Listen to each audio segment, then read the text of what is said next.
If we're teaching something like moving meditation, so let's say we're teaching a yoga class, we don't want to get too fixated on the physical dimension of the practice. It's nice to have a new sequence. It's nice to have good alignment cues for the body.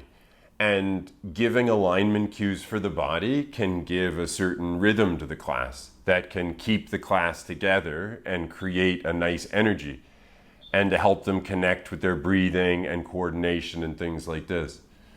And it is a part of a meditation, is awareness of the posture, and maybe having a unique sequence, maybe not. But that's only one dimension of the experience.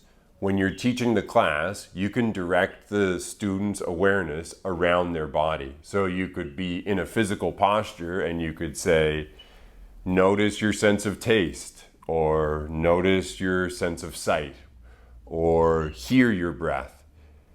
What does your breath sound like? Smooth out your breath, soften your breath, listen to it, feel it in your body, notice your foot. And you use different dimensions of experience and different senses, and you want to have depth in your class in multiple dimensions. So you've got your physical dimension, right? So pull your right thigh bone back, ground down through your feet, lengthen your tailbone down, like these kinds of cues, and moving them through, You have the physical alignment part. Then you've got the breathing part. So you could cue them to just hear their breath, or feel their breath on their face, or feel their breath in their body. You've got the emotional part. So let's say you hold them in an uncomfortable posture for a while. They're going to feel a little bit trapped in it and a little bit frustrated. You can encourage them to notice their emotional state. And you can encourage them to observe their emotional response just like they're observing their physical response. So the emotional response is a sensation through the middle of the body.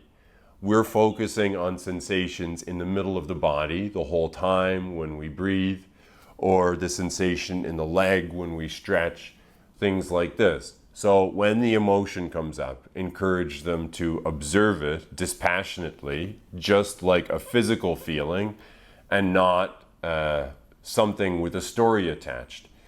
Typically, when we feel uncomfortable or stressed, we think it's very unfair, and so we're in this uncomfortable posture. The teacher won't let us out.